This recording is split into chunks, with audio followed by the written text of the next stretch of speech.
یہ قرآن پاک کی شان ہے کہ اس نے ماں باپ کے ادب و احترام کے حوالہ سے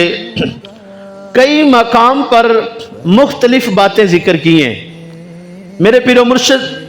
پیر طریقت فاتح عیسائیت قبلہ بابا جی منظور احمد شاہ صاحب رحمۃ اللہ تعالی علیہ جامعہ فریدیہ ساہیوال والے، آپ نے بہت سارے تبلیغی دورے فرمائے یورپ کے، انگلینڈ کے، تو اور تقریباً 1500 سے زائد عیسائیوں کو، غیر مسلموں کو مسلمان کیا،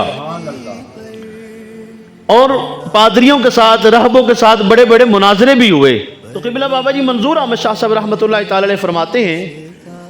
کہ میں نے تورات بھی پڑھی، زبور پڑھنے کا بھی اتفاق ہوا، انجیل کو بھی پڑھا، اور دیگر آسمانی جو صحیفے ہیں جو دوسرے انبیاء و مرسلین پر نازل ہوئے ان کا بھی مطالعہ کیا۔ تو ان ساری کتابوں میں والدین کے حوالہ سے صرف ایک ایک آیت، ایک ایک بات لکھی ہوئی ہے۔ مثال کے طور پہ تورات میں آپ فرماتے ہیں کہ اللہ رب العزت فرماتا ہے کہ اگر تم برکتیں چاہتے ہو تو اپنے ماں باپ سے پیار کرو۔ یہ بات تورات میں بھی لکھی ہوئی، اور صرف ایک ہی، اس کے علاوہ کوئی اور حکم نہیں۔ زبور میں یہ اللہ نے ارشاد فرمایا حضرت داؤد علیہ السلام کے لیے،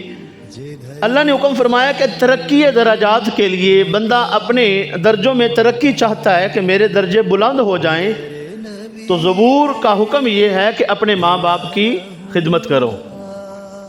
انجیل یہ کہتی ہے کہ جو بندہ ماں باپ کا گستاخ ہو اسے قتل کر دیا جائے۔ اللہ اکبر۔ یہ تینوں کتابوں میں یہ بات ایک ایک لکھی ہوئی ہے، ایک آیت کہہ لیں یا ایک حکم کہہ لیں، یہ تینوں کتابوں میں ایک ایک لکھی ہوئی ہے۔ لیکن قربان جائیں قرآن پاک پر جو تمام آسمانی کتابوں کی سردار ہے، اس میں اللہ رب العزت نے کئی مقامات پر کئی حکم نازل فرمائے۔ اللہ فرماتا ہے کہ اپنے ماں باپ کو اف نہ کہو، اپنے ماں باپ کو جھڑکو نہ، اپنے ماں باپ کی گستاخی نہ کرو، اپنے ماں باپ کا ادب و احترام کرو، ان کے لیے اپنے کندھوں کو جھکا دو، ان کے لیے دعائے رحمت کرو، اور ان کے لیے اچھی بات کرو۔ تو اس طرح سے کئی مقامات پر کئی باتیں اللہ تعالیٰ نے قرآن پاک میں ہم گناہ گاروں کے لیے نازل فرمائی ہیں۔ تو کہاں تورات، زبور، انجیل میں ایک ایک بات، اور کہاں قرآن پاک میں کئی مقامات پر کئی چیزیں جو ہے نا وہ نازل فرمائی، اور اس سے ہمیں بتا دیا کہ ماں باپ کی شان کتنی ہے